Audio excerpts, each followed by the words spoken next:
right, just wrap things up at Crosse, Wisconsin. It was stop number 9 of the Elite Series, and what a year it's been. I didn't crack a top 10 all year. I was just consistent, trying to cash checks all year, and these last 3 days are probably some of the most stressful days of fishing I've ever had. I was on my way back to weigh and had 20 minutes to fish. I pull into a spot, I had 1 bite in practice, hadn't fished all tournament.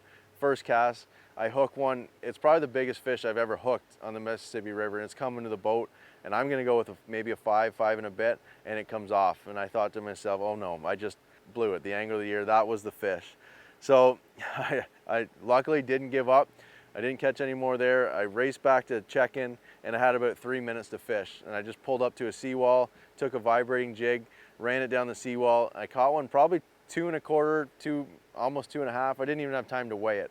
I threw it in my well, found my smallest fish, and ended up culling me just over ½ a pound.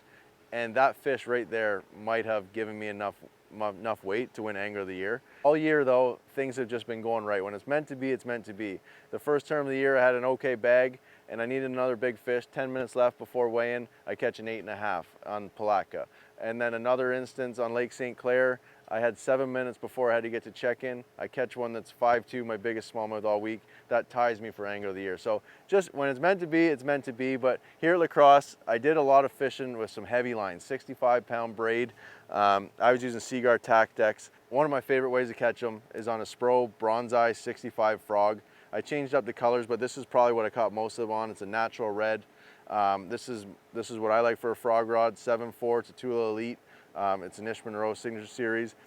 And with my frogging rods, because I'm using heavy line, I use a bigger spool. So it's a 150 size reel, which allows you to put more line on your reel, which is gonna get you longer casts. So when I'm fishing out there, you're going down the edge of the grass. If you can make a longer cast, maybe get your frog a little further where no one else has reached, your odds go up a little bit better. So that was the key this week. My other setup I used to catch some fish was a punching rig. I was using a 3/4 ounce weight, and just I'd frog things, but then when they seemed to, I think they seen the frog too many times, I'd slow down and punch, and I ended up getting some key fish that way. 3/4 ounce tungsten weight. Again, 65-pound test, 7.5 flip and stick. This one's a Tula Elite as well. And then I used a flip punch reel. And those were my main 2 setups. I had a lot of fun catching the ones I did catch, but holy smokes, today was stressful, and I'm glad to finally get this trophy, and now I can sleep well tonight. All week, I ran this Ranger all over the Mississippi River. I went to Pool 7 one day, the tournament. I went to the bottom end of Pool 8, and it's been a super dependable boat for me, not just here, all year. I need to be able to trust my equipment to get me back to weigh-in every day, and that's been a key for me all year. I've been in some big water, I've been in shallow ponds, I was in a swamp today. I could use a power wash, but every time I could rely on that Ranger getting me back to weigh-in. So another key this week, when we're talking about equipment, is trolling motor. This power pole put me in places where a bass boat probably shouldn't go. I was chopping up weeds and pulling off, I don't even know, 30 pounds of grass off my trolling motor, and this thing never gave up. It got me wherever I needed to go, and it's been reliable all years. That's the power pole move. Another thing that's been really key for me this year is Garmin electronics. Obviously, it's the best in the business when it comes to live scope, but this week I didn't really use the live scope. What I really relied on was the mapping.